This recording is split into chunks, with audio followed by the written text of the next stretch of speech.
vai ser conta do mesmo jeito. Perfeito. Então, deixa eu só alterar aqui. Então, bora ver se está funcionando esse negócio aqui. Tá dando para enxergar aí o risco que eu fiz?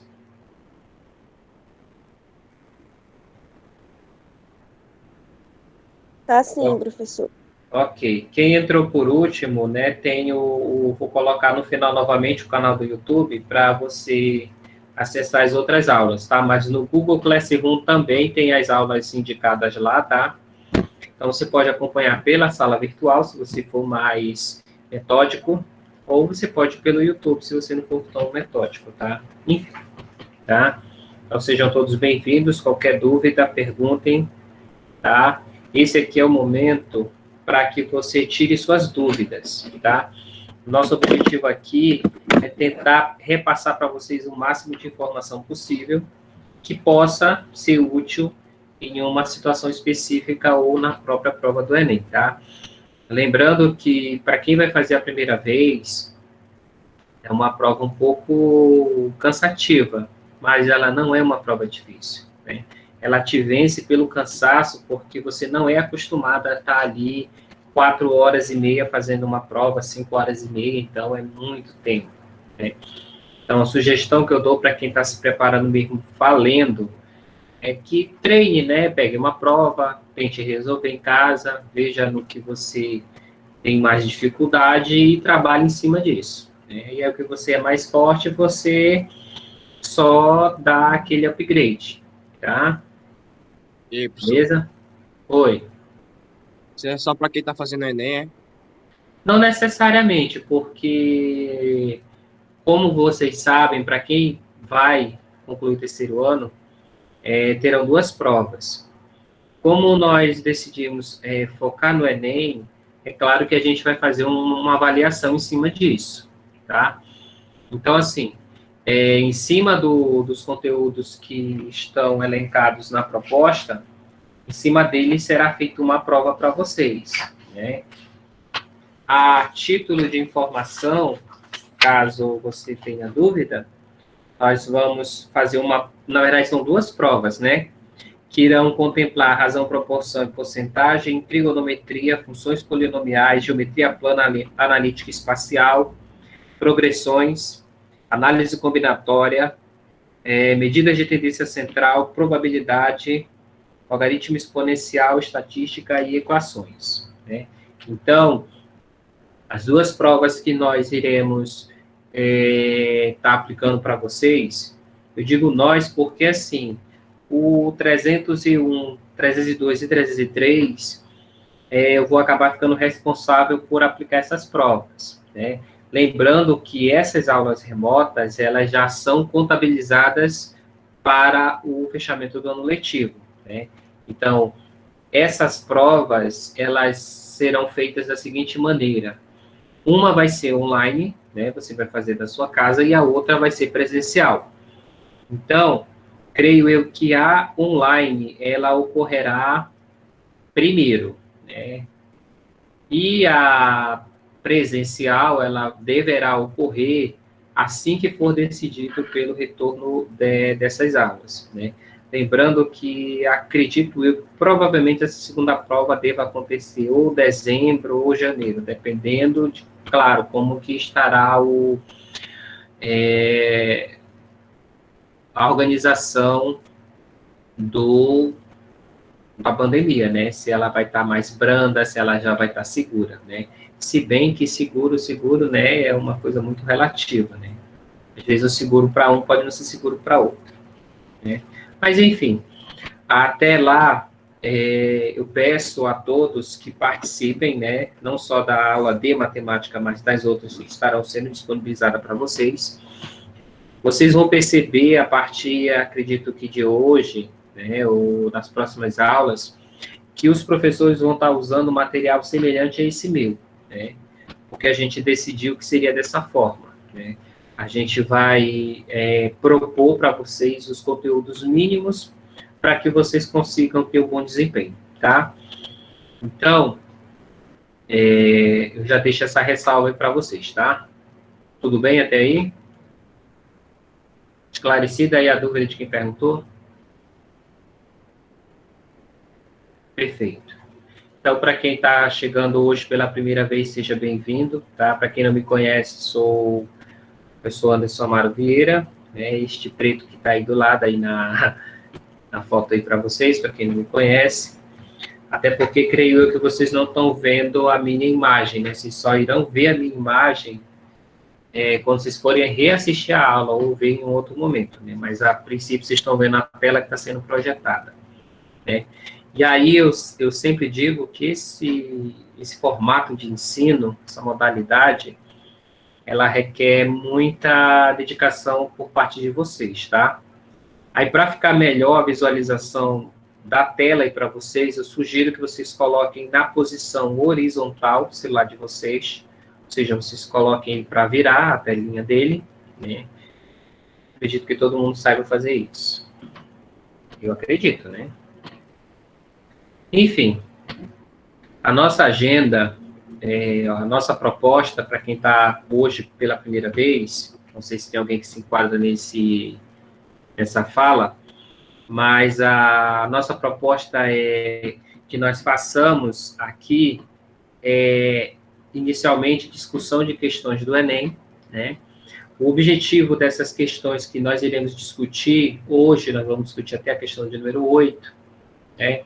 O objetivo dela, basicamente, é a gente revisar conteúdos, né, que você já viu, já estudou, inclusive não só esse ano, mas em anos anteriores, dos quais vocês já deveriam ter consolidado. Ou seja, quando se falasse nesses assuntos, espera-se que pelo menos você tenha noção do que se trata, né? Ou seja, se estiver falando, por exemplo, que eu vou falar daqui a pouco de área, espera-se que você saiba o que é uma área, como é que se calcula uma área, como é que a gente percebe essa área e como que essa área se relaciona com as situações das questões aplicadas, tá? Então, como a gente sabe que fato que alguns alunos têm essa perda de memória, ou seja, é uma memória de curto prazo, ela acaba precisando ser estimulada.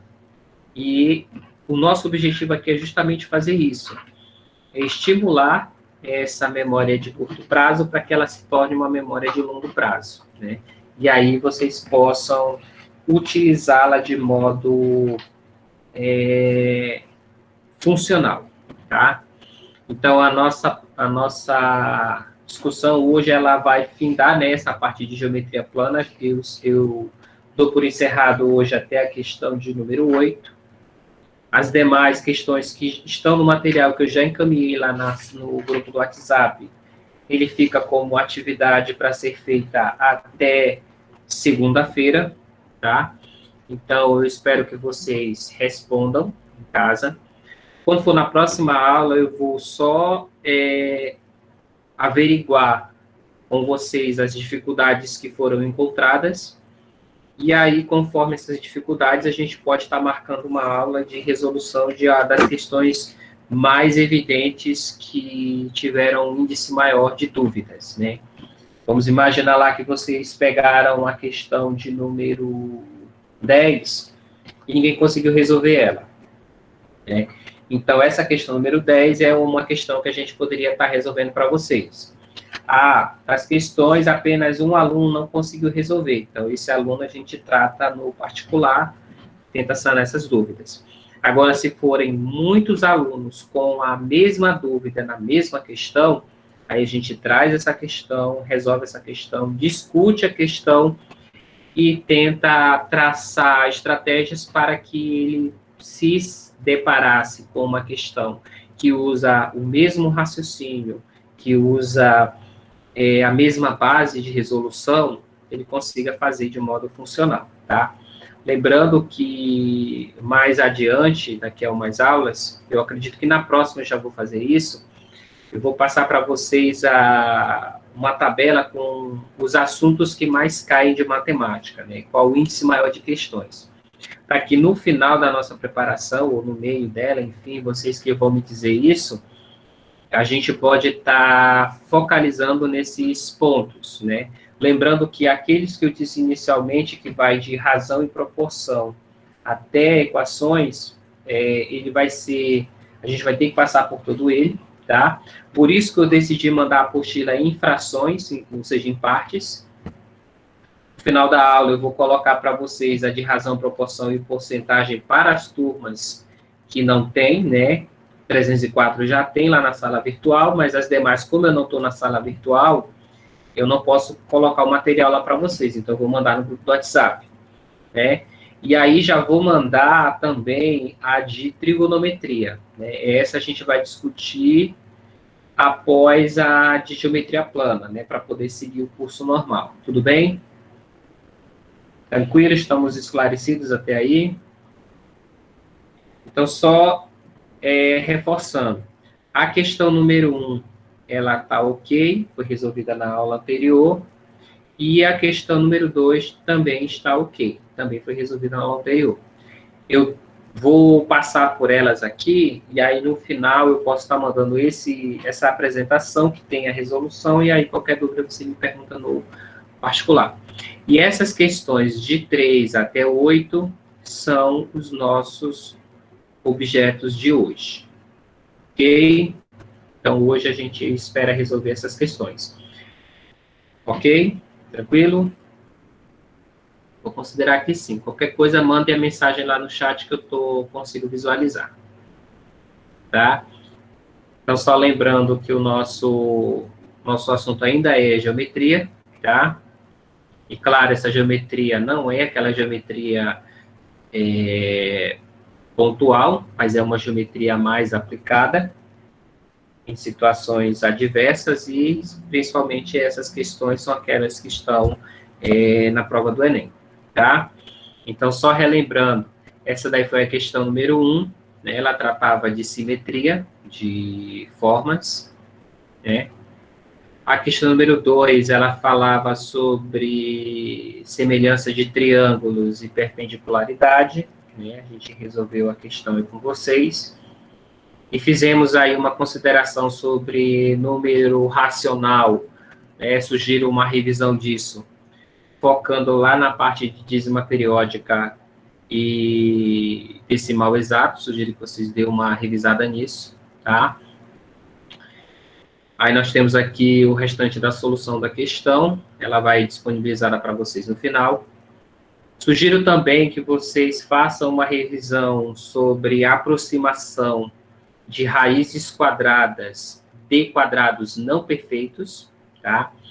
São as raízes quadradas de números que, por exemplo, raiz quadrada de 6, raiz quadrada de 7, aquelas raízes quadradas que a gente não consegue perceber de modo mais direto, né? São as raízes que vão gerar como resultado um número irracional. Então, todo quadrado que não é perfeito, ele gera um número irracional, tá? E aí sugiro também que quem estiver anotando aí, dê uma revisada na tabela de Pitágoras, tá? Lá na tabela de Pitágoras você tem como perceber todos os quadrados que são perfeitos, e aí tudo que tiver fora da diagonal principal, que vai estar os nossos quadrados perfeitos, você vai ter todos os outros que não são perfeitos, né? E esses valores você pode calculá-los por aproximação, né? Existem técnicas para isso, dependendo do interesse, eu posso estar fazendo uma aula com spoiler sobre isso. Caso contrário, você vai lá, pesquisa e tire suas próprias conclusões, tá? E aí ficou essa questão aqui, que é a questão de número 3. Todo mundo está conseguindo enxergar a questão bem? Só me confirme aí se sim ou não. Sim. Sim, né? Ok. Deixa eu ver. Ok. Eu vou ler a questão para vocês aí, só para vocês se situarem, tá? A questão diz o seguinte. É uma questão do Enem, tá? E esse tipo de questão cai com muita frequência, né? Ele sempre Eu não sei quem é o cara que elabora essas questões, mas ele é um cara que eu acho que ele é fascinado por taça. Porque todo ano vem uma questão de taça. É incrível. Né? Diz o seguinte: um restaurante utiliza para servir bebidas bandejas com base quadrada. Todos os copos desse restaurante têm o formato representado na figura abaixo. Então, você tem o formato da taça, ele tem aí um líquido dentro que aparenta ser água, né, pela coloração, mas pode ser outra coisa. Aí você tem visível os pontos A, B, C e D. Se você observar bem, na parte inferior da taça, nós temos uma circunferência, né, cujo centro está em B, e a distância aqui, ó, se você observar, cadê aqui a canetinha? Essa distância aqui vai de B até D, essa distância aqui, ela é o raio da base, tá? Então, essa distância aqui, de B até D, é o nosso raio, tá? Eu não sei quanto é que ela vale, então, tudo que eu não sei em matemática, eu chamo de X, ou chamo de Y, ou chamo de qualquer outra coisa, porque aí nós temos o que a gente define como variável, tá? Então, essa distância BD é o raio. E aí, se você olhar, essa distância que vai de A até C, ó, se você analisar essa, ó, veja que de B até A, nós temos a altura do líquido, tá? E de A até C, nós temos um valor também. Esse valor AC também é o raio, tá? Só que esse raio é o raio do líquido, ou seja, o raio que eu consigo obter a partir da altura desse líquido. E no problema, ele diz o seguinte, que eu devo considerar, ó, que esse raio AC, essa distância aqui, ela vale 7/5 de BD. Ou seja, esse AC, se vale 7/5 de BD e BD é X, então, esse segmento que vai de A até C mede 7/5 de X. Beleza? E aí ele diz que L é a medida de um dos lados da base da bandeja. Então, lembra, ele disse lá no início do problema que a bandeja, ela tem um formato, ou seja, ele tem a base quadrada.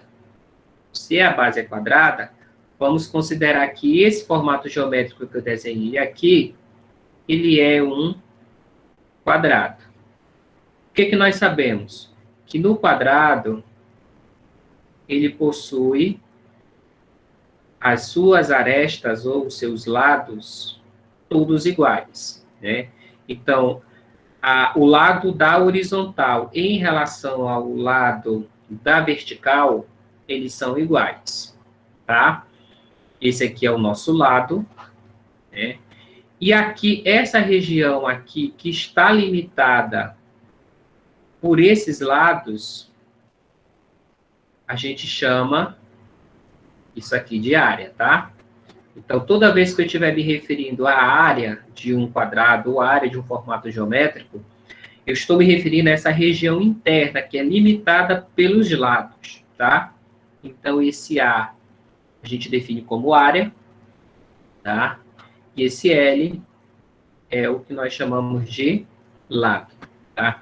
Esse lado, para quem ainda tem dúvida, veja que eu já estou fazendo uma revisão antes de responder a questão, tá? Veja só, esses cantos aqui, esses pontos que eu desenhei no quadrado, eles não estão aparecendo. Por quê? Se você olhar para uma bandeja de base quadrada ou de base retangular, você não consegue ver essas indicações aqui de vértice, tá? Ou de ponto. Mas você tem que ter a consciência que os cantos da bandeja são esses pontos, tá? E esses pontos aqui, eles são idênticos, porque ponto em geometria, principalmente em geometria plana, é algo definido como indivisível e único, né? não tem origem, então eu não sei de onde que veio o ponto, eu só sei que ele existe porque ele é um axioma, né? Então ele é aceito como uma verdade absoluta. Esse ponto aqui, ele é semelhante a acreditar em Deus. Deus existe? Existe, eu acredito que Deus existe, mas de onde Deus veio? Ninguém sabe, né? Então é uma verdade absoluta que se tem. Então, esse ponto, ele tem a mesma consideração e a mesma funcionalidade, tá? Então, só recapitulando. Toda vez que eu estiver falando de área, eu estou falando dessa região interna, tá? Toda vez que eu estiver falando da parte externa, eu estou me referindo ao lado ou aos lados. Toda vez que nós falamos em quadrado, não precisa especificar os dois lados, o lado da horizontal e o lado vertical. Basta que você mostre um dos lados e diga que ele é um quadrado. Aí a pessoa que está observando, ela vai concluir que esse comprimento que vai de um canto até o outro canto, ou seja, de um vértice até o outro, que é essa aresta aqui, ela tem o mesmo comprimento na vertical. Tá? Então, vertical, que é a que está em pé, e horizontal, que é essa que está deitada, tem o mesmo tamanho. Tá? E aí, qual é a conta que eu faço em cima desse lado? Lembrando, para quem não lembra, tá? Em cima do lado, a gente calcula o perímetro, tá? Então, toda vez que eu estiver me referindo à parte externa de uma forma geométrica, isso não só no quadrado, tá? Isso vale no triângulo, isso vale no retângulo, isso vale no losango, isso vale no trapézio, tá? Tudo que você estiver se referindo à parte externa, aos lados ou aos contornos da forma, falando de perímetro. E o que é o perímetro? É a soma de todos esses tamanhos ou desses comprimentos. Quando você estiver calculando a área de uma forma geométrica que você não conheça, é só você definir, eu vou começar deste ponto, e aí você vai e soma todos esses intervalos. Então, quando você soma todos esses intervalos, você tem o perímetro da forma geométrica. Beleza? Tranquilo até aí? Fiquem à vontade para participar, para falar, para perguntar, tá? Não me deixem aqui falando sozinho, tá? Ok. Aí ele diz o seguinte, o objetivo do problema, ele quer saber qual deve ser o menor valor da razão, ele quer saber, na prática, é o seguinte, essa taça, ela está em cima dessa bandeja, ou seja, ela está sobre essa bandeja. E aí, ele quer saber qual é a menor razão entre esse lado da nossa bandeja em relação a quem? A base da taça, já que é ela que vai estar sobre a bandeja. Então, ele quer saber qual deve ser o menor valor da razão LBD. Tá? Lembrando que BD lá em cima, conforme a gente especificou no início da resolução, é o raio da base, ou seja, a gente chamou de X. Então, e diga-se de passagem, ele quer essa razão aqui para que essa bandeja tenha a capacidade de portar exatamente 4 copos de uma só vez, ou seja, ele não quer só uma taça dessas em cima dessa bandeja, ele quer 4 delas, ou seja, 2 aqui e 2 aqui, beleza? Então, o problema consiste em descobrir o valor dessa razão do lado da bandeja em relação ao raio da base da taça. Então, é isso que ele quer saber. Tá? Então, vamos analisar aqui a situação. Se você observar a imagem ilustrada, nós temos uma representação fiel da taça, tá? E aí, se você observar bem, ó, é perceptível que eu consiga colocar em cima dessa bandeja não mais do que 4 taças, tá? Eu já explico no final por quê. Então, se você observar bem, ó, essa distância que vai de B até D, essa distância que eu estou destacando aí na imagem, ela vale, se você observar bem, ó, ela vale X. Tanto na minha direita como na minha esquerda, ó, já que o raio ele é a distância que vai do centro a qualquer borda da nossa circunferência, tá?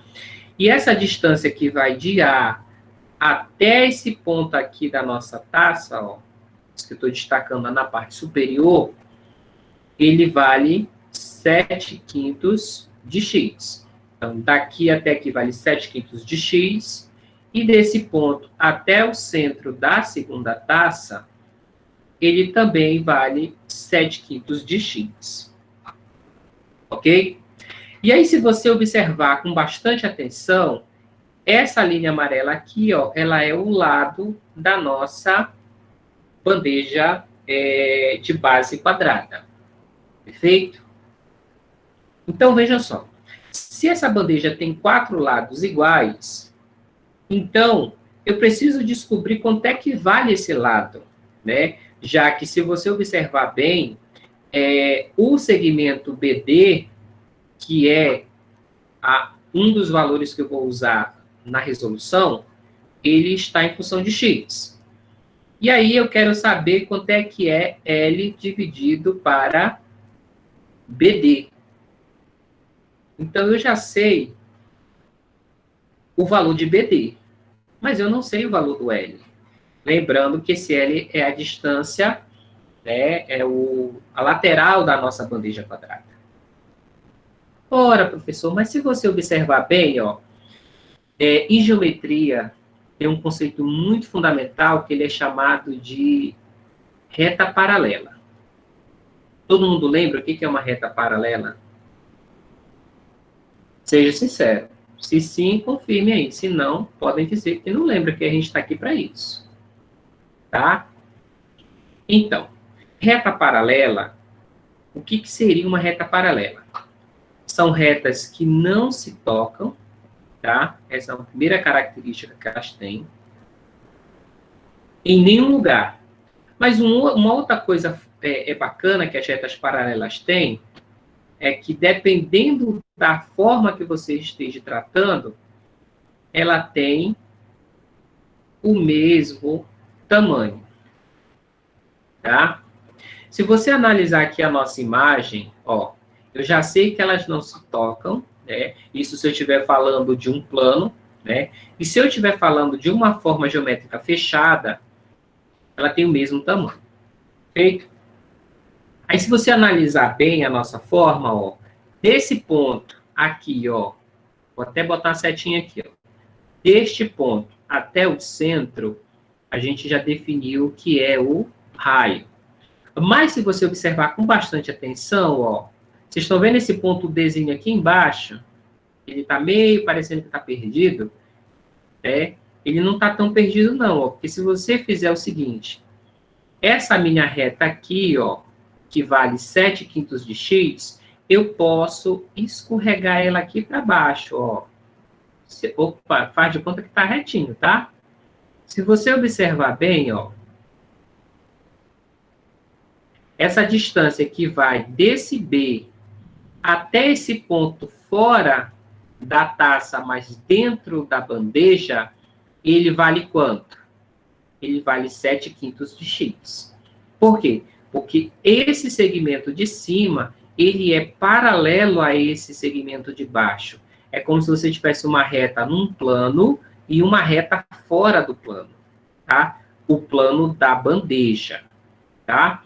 Então, se aqui em cima ele vale 7/5, essa distância que vai desse ponto aqui onde eu estou colocando essa seta na parte de cima, até o encontro da outra taça, então aqui embaixo ele também vale 7/5 de x. Tá? Essa distância que vai desse ponto até fora da taça. Ó. Essa distância todinha que eu estou destacando mais forte. Tá? Ora, professor, se isso é verdade, então nessa outra taça também, aqui, ó, na taça número 2, essa distância que vai de B até fora da minha taça, ele também vale 7/5 de x. Opa, esse x é em cima, tá? Botei embaixo, deixa eu só apagar aqui, senão depois alguém vai me perguntar e vai dar maior bote. Esse aqui.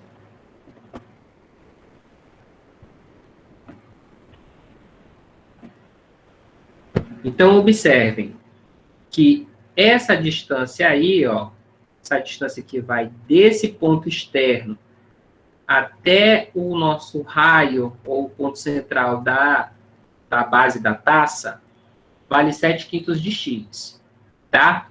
Lembra que ainda agora eu falei que o perímetro é a soma de todos os lados?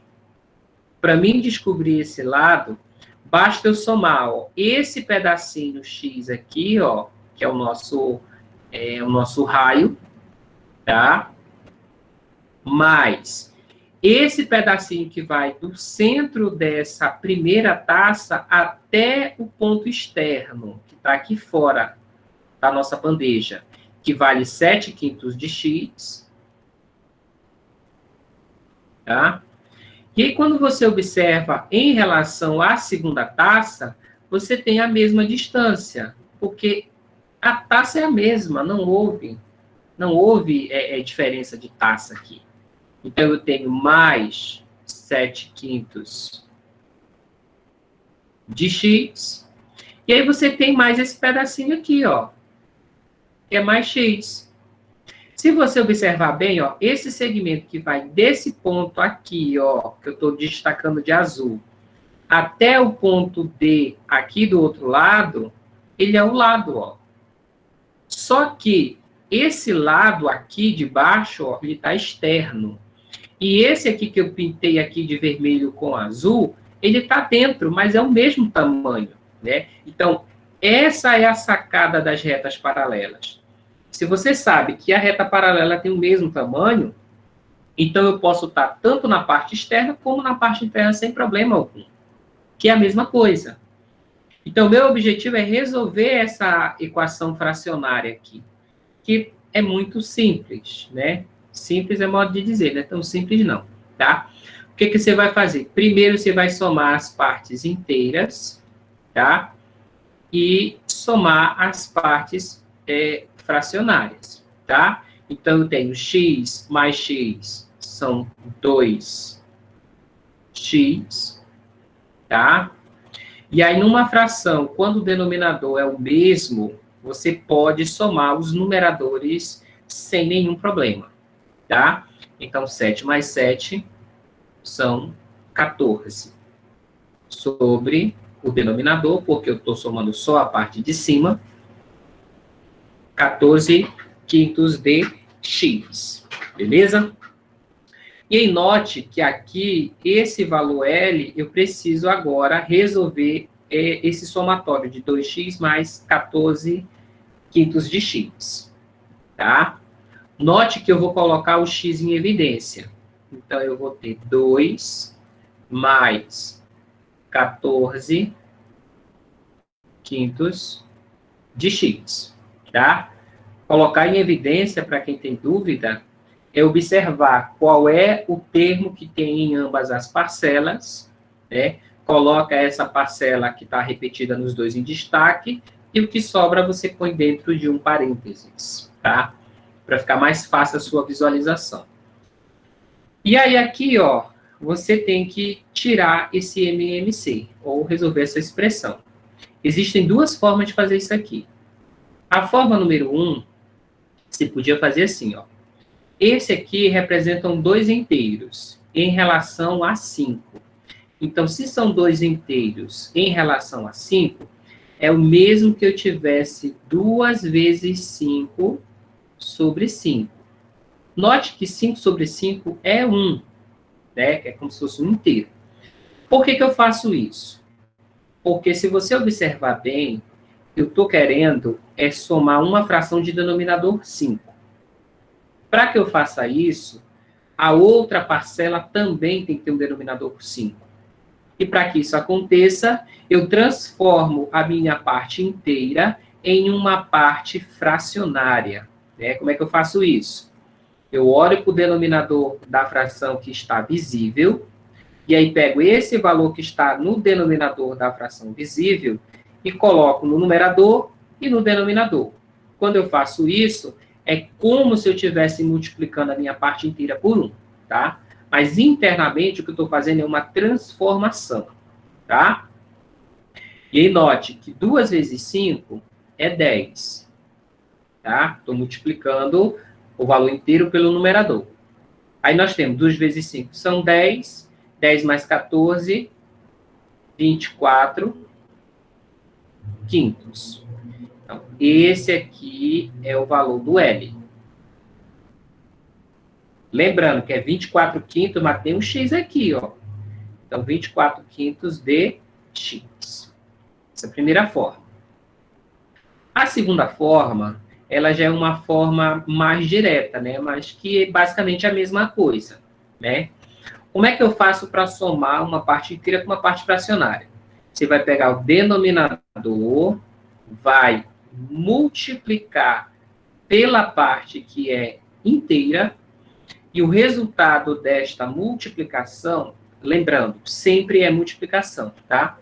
O resultado dessa multiplicação você vai operar com o numerador. Se o numerador for adição, você soma com o numerador. Se for subtração, aí você subtrai do numerador, tá? No nosso caso específico aqui, nós temos que 5 vezes 2 são 10, tá? E aí você soma com 14. Aqui eu estou fazendo de modo direto. Então, eu tenho 24 sobre 5. E aí, lembrando que o X foi o valor em evidência, então ele acompanha o resultado. Então, esse aqui é o valor do L. Quem é esse L? É o nosso lado da bandeja. E aí, tendo o valor do L, agora eu consigo calcular o que o problema me pediu, que foi a razão. Né? Qual é a razão que ele quer? Ele quer que eu pegue o valor do L e divida pelo segmento BD, tá? E aí agora é a parte tranquila da resolução, que você vai apenas substituir o que você tem. O valor do L eu acabei de descobrir, que é 24 quintos dx. E o segmento BD, eu já tenho ele aqui em cima, ó. É x. Então, você vem e coloca aqui o valor do x. E aí, note, eu estou tendo a divisão de duas frações. Como é que eu faço aqui, professor? Isso aqui é lá do sexto aninho, tá? Qualquer coisa se faça uma revisão lá. Mas eu posso revisar para vocês aqui também, né? Quando eu divido duas frações, eu sei que é fração por quê? Porque a maior é uma fração, e no numerador eu também tenho uma fração. Então, eu mantenho a parte de cima, ou seja, eu não mexo nela, na fração que foi dada, 24 quintos de x. E aí, essa divisão, ela vira uma multiplicação. Note que aqui, debaixo do x, eu tenho denominador 1. Não aparece, mas ele está lá. Porque todo valor é divisível por 1, que é o divisor universal. E aí, o que você faz? Repete essa primeira fração e multiplica pelo inverso da segunda, ou pela segunda trocada. Tá? Quando você faz essa conta aqui, basicamente, você tem 24 vezes 1 é 24. 5 não tem com quem multiplicar aqui, então ele repete. Tá? E esse x, quando eu divido por x, ó, é o mesmo que eu tivesse eliminando o valor de x. Portanto, a nossa resposta ao problema de número 3, né, o valor da razão é 24 quintos. Perfeito? Aí nós temos que a resposta da questão é a alternativa D. Mas, rapaz, esse negócio está muito sensível. Ó. Alguma dúvida? Todos conseguiram compreender o sequenciamento? Podem colocar no chat ou no áudio, tá? Fiquem à vontade.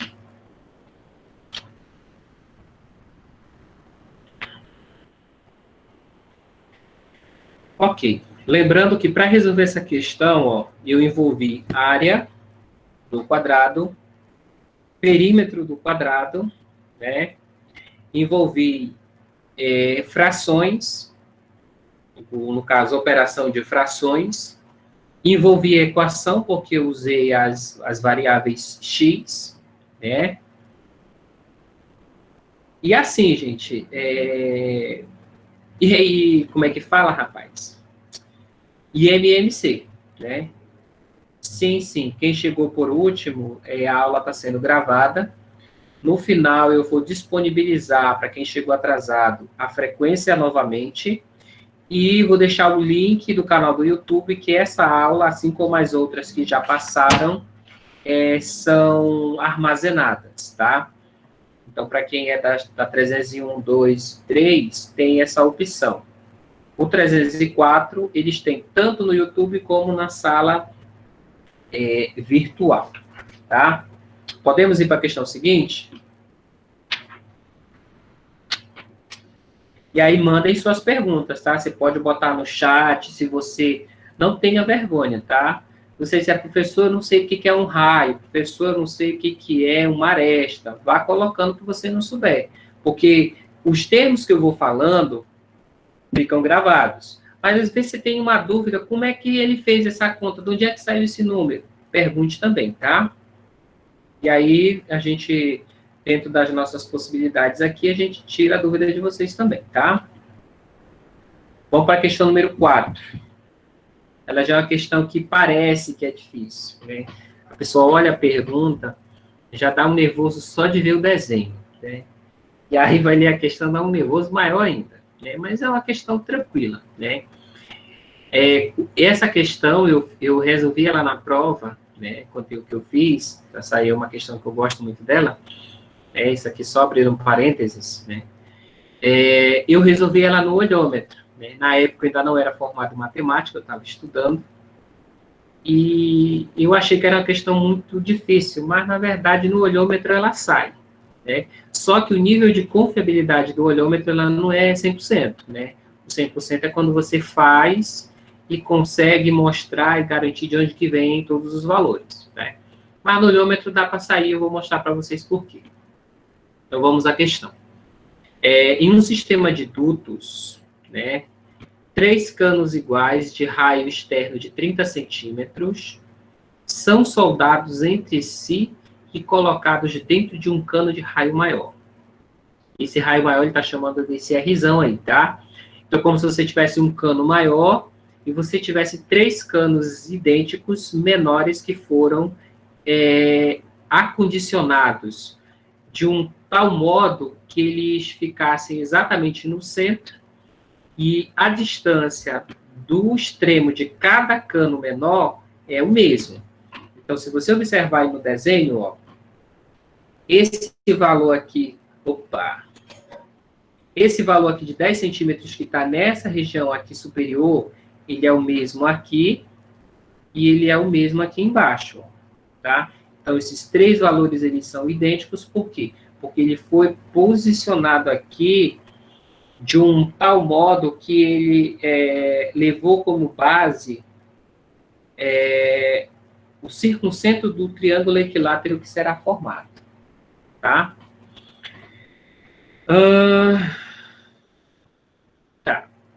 Para posteriormente ter fácil manutenção, é necessário haver uma distância de 10 centímetros entre os canos soldados e o cano de raio maior.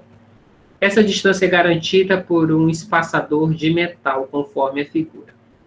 Aí ele deu a figura, né? Ele deu o raio de um desses canos, já que os 3 são idênticos. Então, ele está partindo do princípio que você sabe o seguinte, que essa circunferência aqui que eu estou destacando ela, ó, essa distância desse centro até essa borda aqui, ó, ela vale 30. Essa distância, ó, vamos supor que esse aqui é o centro. essa distância daqui até aqui, ó, até esse ponto, ela vale 30, tá?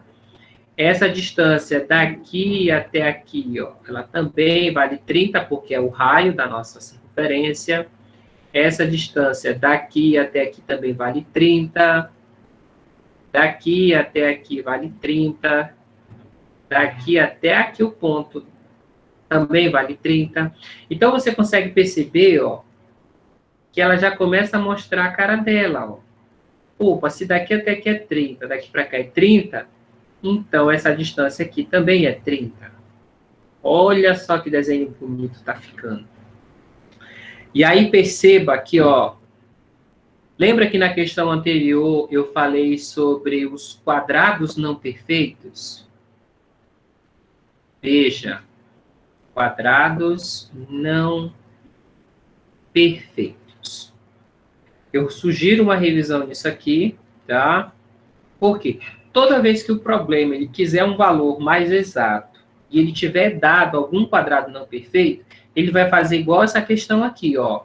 Ele falou que a raiz quadrada de 3, ou seja, aonde surgir uma raiz quadrada de 3, se deve usar o valor de 1,7. Então, esse valor aqui, ele é dito um valor aproximado. Por quê? Porque 3 é um quadrado não perfeito. Aí, como é que você sabe que um cara não é perfeito? Você lembra o seguinte, que a raiz quadrada de A, ou seja, a raiz quadrada de um número qualquer, ela vai ser igual a B, se, e somente se, esse B, que é a minha resposta, quando eu multiplicar por ele mesmo, eu vou ter um B quadrado. Esse B quadrado, por sua vez, ele tem que ser igual a A, tá? Lembrando que isso aqui é para todo A que pertença ao conjunto dos naturais, tá? E esse natural, ele não contém o zero, tá? Por isso que eu estou botando esse asterisco aqui em cima. Então, todo número que obedece a essa expressão aqui que eu coloquei, raiz quadrada de A quadrada, porque aqui não tem nada no índice, então ele vale 2, tá? Então, essa raiz quadrada de A vai ser igual a B, ou seja, quando você calcula essa raiz, ela tem uma resposta. Essa resposta é um número. E quando você pega esse número e multiplica por ele mesmo, tem que ser igual ao valor do início. Se isso acontecer, a gente diz, então, que esse cara é um quadrado perfeito. Caso ocorra o contrário, a gente diz que esse cara é um quadrado não perfeito. Se você observar aqui, ó, a raiz quadrada de 3, ele está dando como aproximação de 1,7. Se você pegar 1,7 e multiplicar por 1,7, né, que foi o valor que ele deu, e aí teria que obedecer à regra de cima, você percebe que o valor encontrado aqui, esse produto, é 2,89. Esse cara, ele é menor que 3. Então, você percebe, então, você pode concluir, que esse valor não é um quadrado perfeito. Ok? Então, quando a gente usa esses caras aqui, a gente tem valores aproximados. Aí é sempre notório que ele vai colocar o nome aproximação, ou é aproximado, ou use esse valor.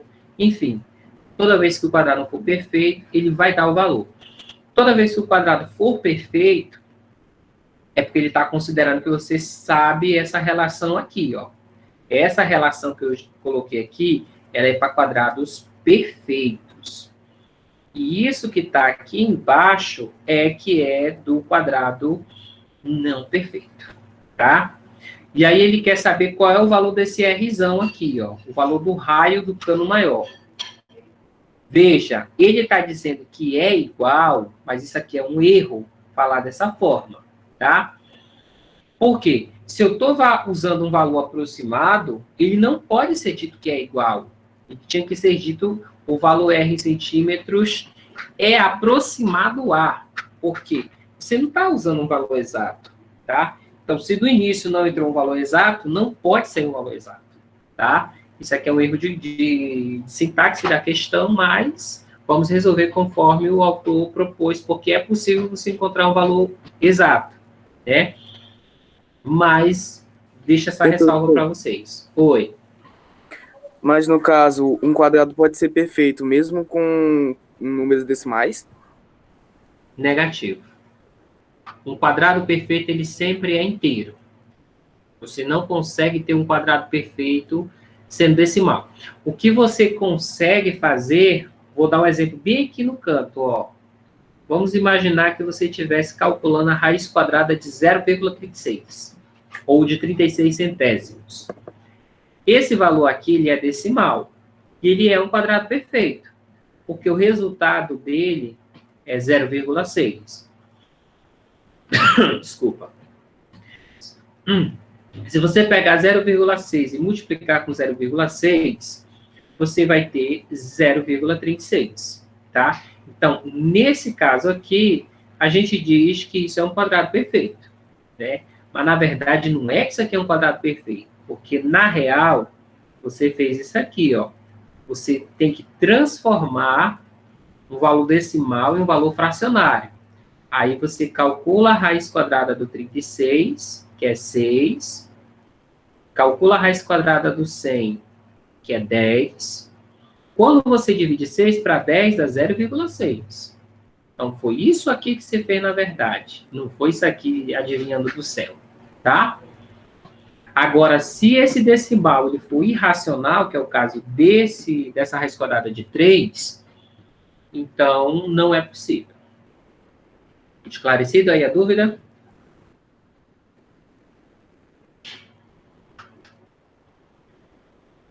Ok. Então, vamos lá na resolução da questão, tá? Eu trouxe a imagem novamente só para você ver que no olhômetro dava para resolver essa questão, tá? Porque veja bem, ó, se ele quer saber a distância R, você concorda comigo que essa distância que vai, ó, desse ponto aqui até o centro, nessa mesma aqui, ó, Rzão? Porque se você observar bem, ó, é o raio. Então, se Rzão, ele é o raio, ele é o mesmo em todas as direções, tá? Agora, nota, olha só a parada aqui que dá para te fazer. Se desse ponto aqui, que eu estou colocando aqui de azul aqui, ó, ele está bem no extremo dessa circunferência aqui que tá indicada no início do problema. Essa distância vale 30. Essa distância do centro até esse ponto aqui também vale 30. E essa distância do ponto extremo dessa circunferência que está indicada até o extremo da circunferência maior vale 10. Então, se você observar, eu tenho 10, que é esse que está aqui fora. Eu tenho esse 30 mais esse 30. Eu tenho o quê? Ó, tenho 10 mais 30 mais 30. Se eu somar isso daqui, eu tenho 70. Né? Beleza, só que você tem esse pedacinho aqui fora, ó. Você tá vendo que tem um pedacinho aqui fora, ó? Então, esse pedacinho aqui eu não contei. Então, eu sei que é mais de 70. Né? E aí, se você olhar lá nas respostas, ó, tá vendo aqui, aqui embaixo aqui no seu vídeo, ó, eu tenho 64, eu tenho 65, eu tenho 74, eu tenho 81 e tenho 90. Opa, no olhômetro eu matei, é 74. Então, esse pedacinho aqui que está fora, aí só pode ser 4. Né? Então, aqui, você no olhômetro, eu fiz isso na hora da prova, eu fiz isso no olhômetro, eu usei a lógica, que é uma coisa que se espera que vocês usem também, eu encontro 74. Então, pronto, morreu a questão. Né? É claro que você sabe que não é assim que se faz uma prova, né? Se fosse uma questão mais rigorosa, que você tivesse que dar o resultado, você tem que fazer a conta correta. Mas na hora da prova, vocês têm que lembrar o seguinte, que lá não vai ter cálculo. Né? Você não é obrigado a demonstrar um cálculo. Você é obrigado a indicar uma alternativa. Então, para essa questão específica, você podia usar a lógica, né? E aí você teria resposta 74 perfeitamente tranquila, né? Mas vamos resolver aqui ela direito, né? Então, veja bem. Se você observar bem, inicialmente, eu tenho 3, cadê? Aqui, Renato. Eu tenho 3 círculos, certo? Então, inicialmente, eu vou unir esses 3 centros, tá? Então, é como se eu fizesse isso aqui, ó. Eu tô pegando aqui, vou pegar o centro dessa, eu vou fazer aqui. Eita, mão torta. Olha só. Eu vou unir os 3 centros, tá? E aí, eu vou chamar... eu sei que esse raio é igual a 30, né? Ele deu no problema, tá? Esse 30 eu vou chamar ele de x, só para não estar carregando 30, tá? Então, essa distância daqui até aqui vale x, daqui até aqui vale x, daqui até aqui vale x, vale x, vale x e vale x. Então, se você observar com bastante atenção, o lado desse meu triângulo formado, unindo os raios, ele é como se fosse 2x, tá? Ok? Até aí? Tranquilo para todo mundo? E aí eu pergunto para vocês, que tipo de triângulo é esse?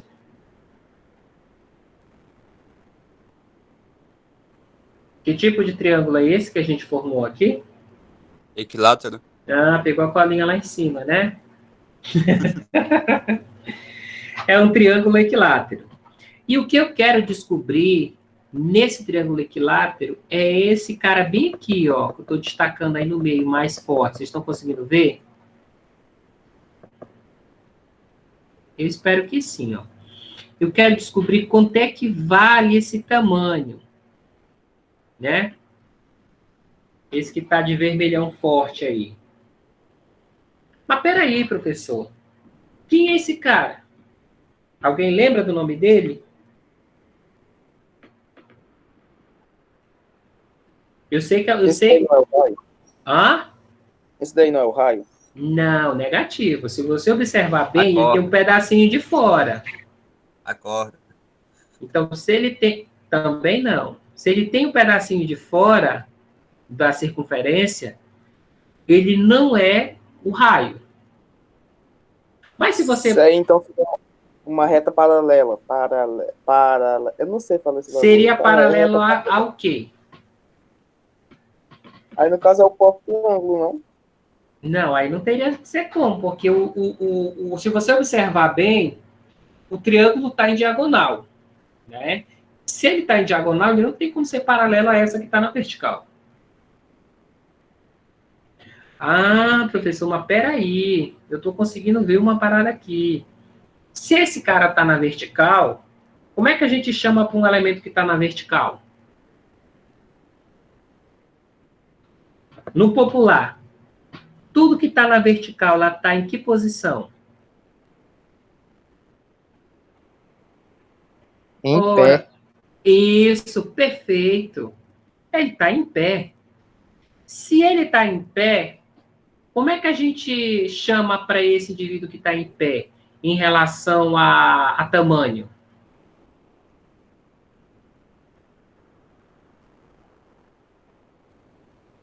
Ó, A professor, altura. perfeito.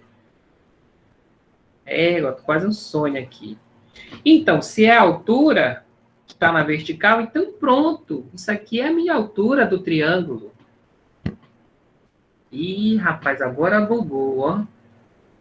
Se esse cara é a altura, mas que tipo de altura é essa?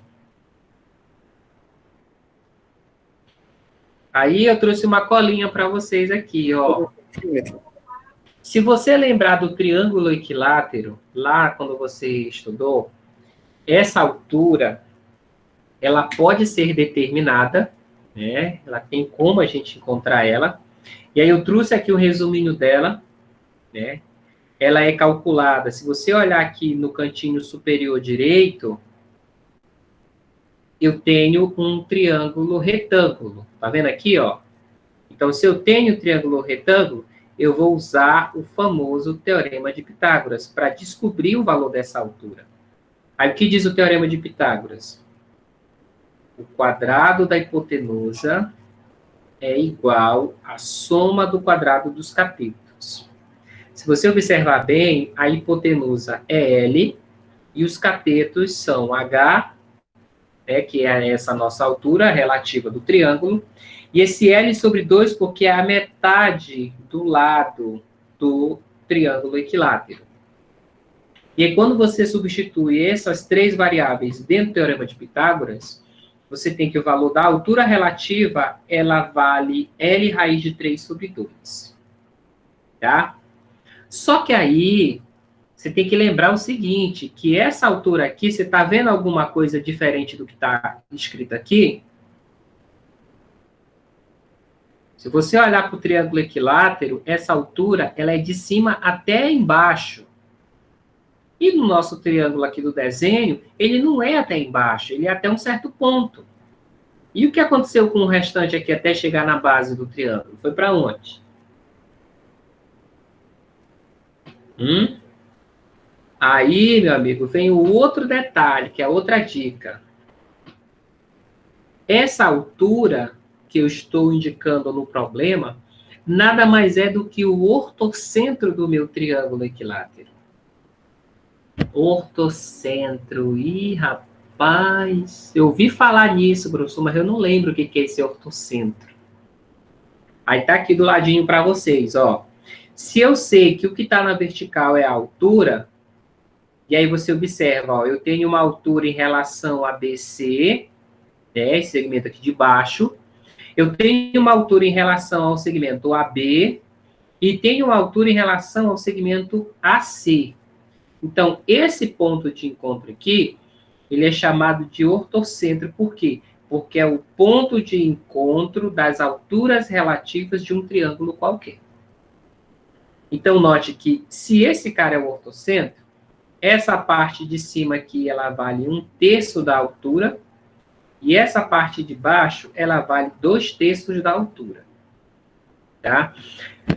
Professor, como é que a gente chega nesses números? Tem uma matemáticazinha por trás, tá? Eu não vou fazer ela aqui agora, mas fica como indicação para você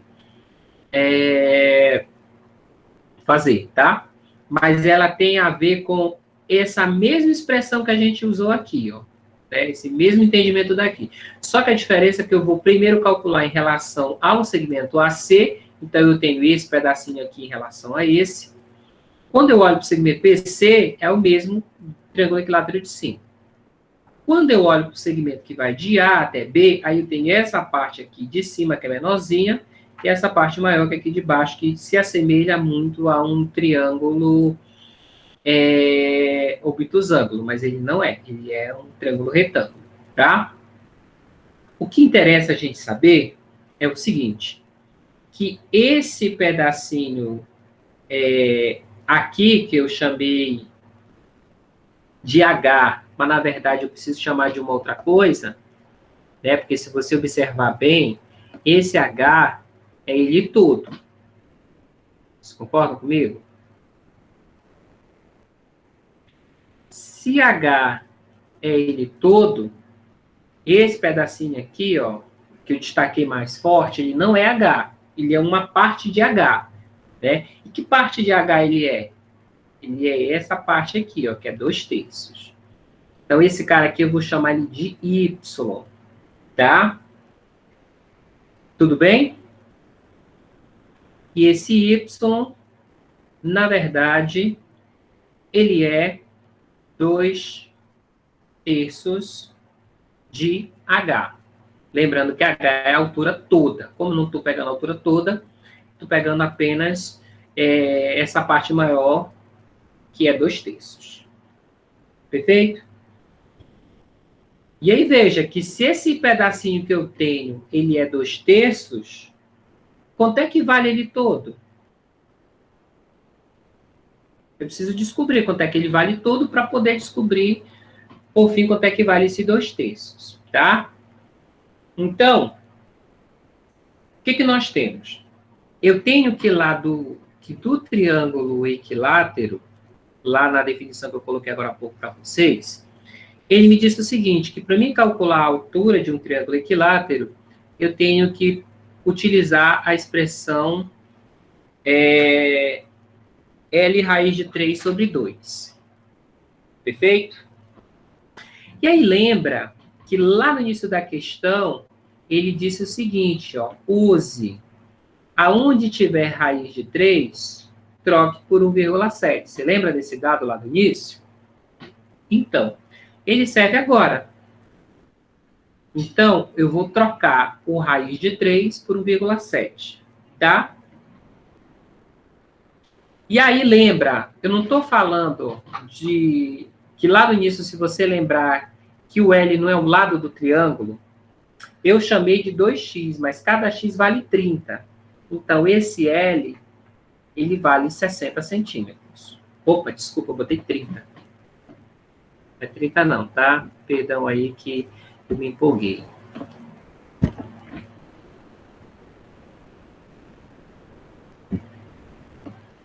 Esse nosso L vale 60. Então, a conta perdeu a graça. Porque nós vamos ter 60, que é o valor do L. A raiz de 3 é 1,7, dividido por 2. Quando você faz isso aqui, ó, 60 dividido para 2, nós temos 30 vezes o 1,7. Aí, como eu sei que vocês são fera na operação de decimal, eu posso eliminar esse x, esse zero com essa vírgula. Então, eu vou ter 3 vezes 17, que vai gerar o nosso 34. Tá? Perfeito? Opa, 34? Não, desculpa, gente. Gente do céu, estou sabendo nem multiplicar aqui. Raio de professor, porcaria é esse? 51, é verdade.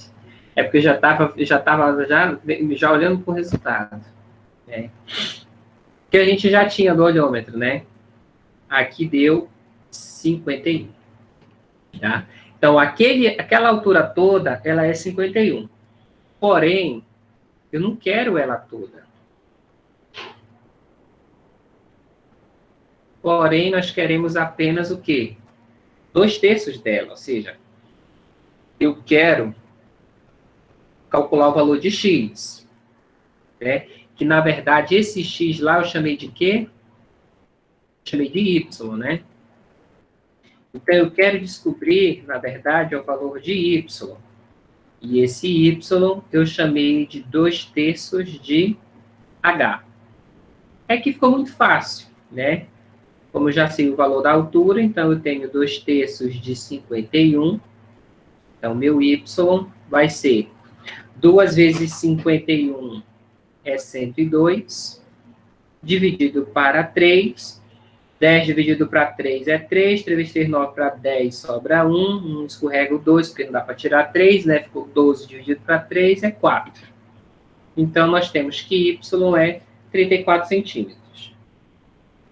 Então, por fim, nós temos que o Rzão, agora, com certeza certa absoluta, eu tenho os 10 de fora, mais os 30 de dentro, que é o valor do raio, mais 34, que é o valor do raio interno, com aquele pedacinho externo, que agora sim eu tenho certeza que é 4. Então, nós temos, portanto, 74 centímetros. E morreu Maria Preá. Alguma pergunta? Dúvidas?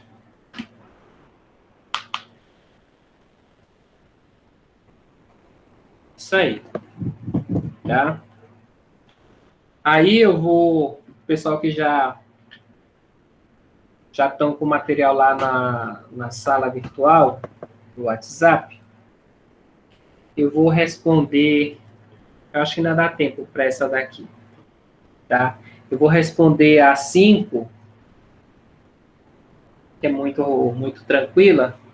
Né? Eu acho que dá para fazer assim. Não, acho que eu vou deixar para a próxima aula 5, tá? Pode ser? Eu vou deixar 5 a 6 e vou responder a 7, que é muito rápida, tá? Então, eu vou responder porque o tempo dá para a gente resolver, tá?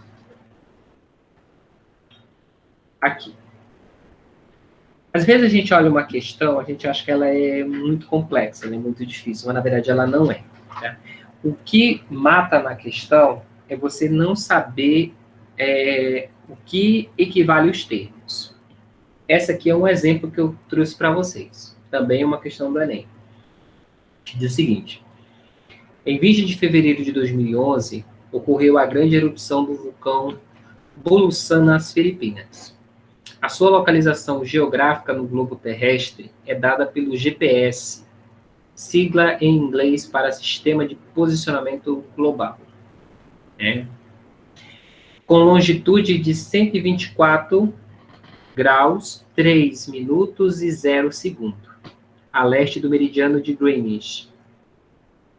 Veja que aqui ele deu, mas isso não era para ele ter dado, porque você já deveria saber isso.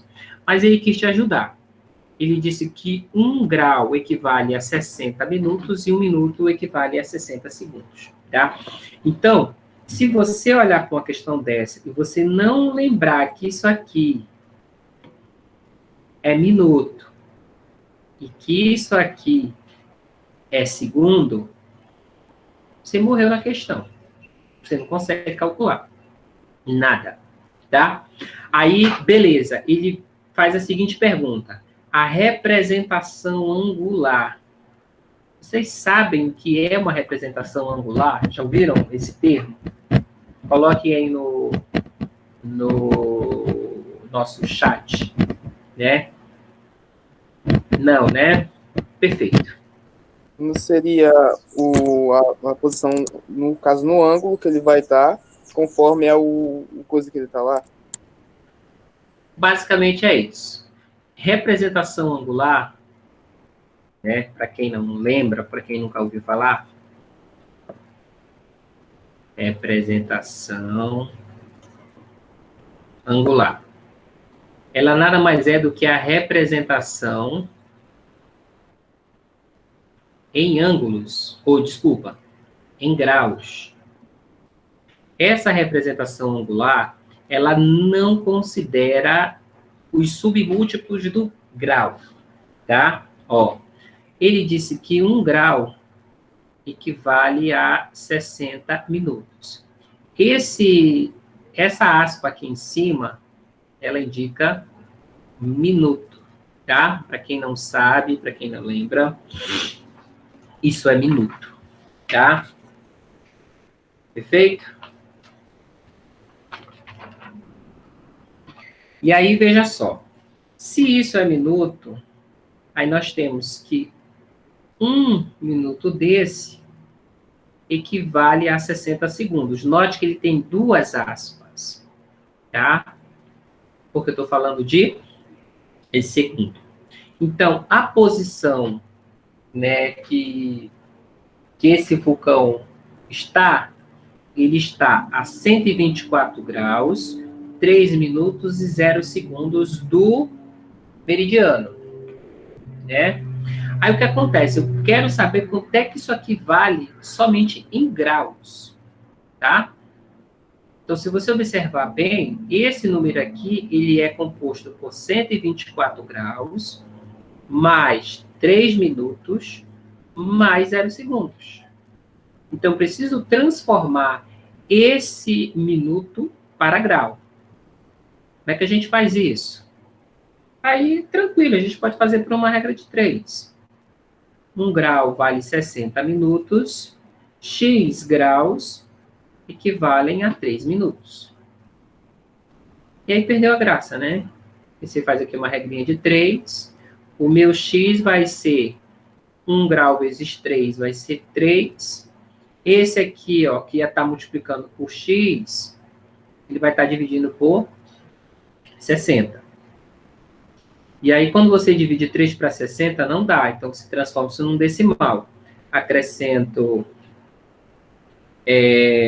veja que para acrescentar um zero aqui, eu tenho que ter um 0, aqui, no resultado. tá? Como 30 é menor que 60, eu acrescento mais um zero no numerador e um zero no resultado. Fica um 300 dividido para 60. Corto um zero de cima com um zero de baixo. 30 dividido para 6 é 5. Só que esse x aqui, ó, ele está na mesma direção do grau. Então, isso aqui também é em graus. E zero é zero, né? Então, esse valor aqui, na verdade, ele é 124 graus mais 0,05 graus. E fazendo a matemáticazinha, nós temos 124,05 graus.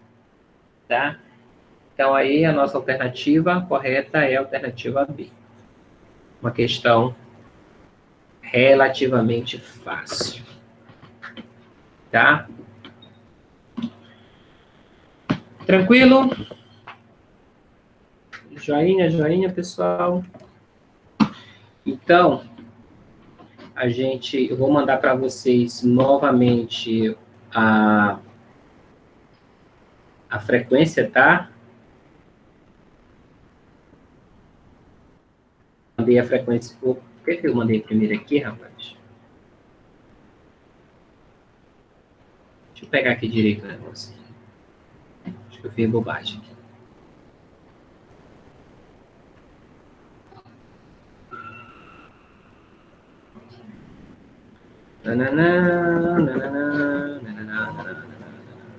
Vamos lá. Aqui.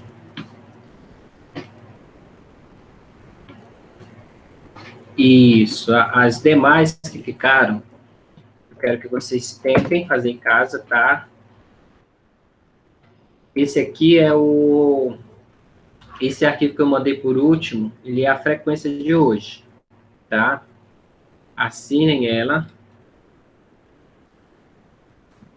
Professor, quem assinou a frequência no começo da aula tem que assinar de novo agora? Não precisa, não precisa. É só para quem entrou atrasado. Tá. E aí nós temos em seguida o link do canal do YouTube, tá? Essa aula que eu estou gravando até agora, do jeito que ela está, eu vou disponibilizar lá, tá? Caso alguém queira o slide com as anotações, é só me chamar no PV e solicitar, tá? Beleza? Na última aula, Gustavo, foram 44 alunos que preencheram a frequência. Então, se tinha 67, é sinal de que alguém não preencheu a frequência, tá? Então, por isso que eu falo, preencham a frequência. Ok?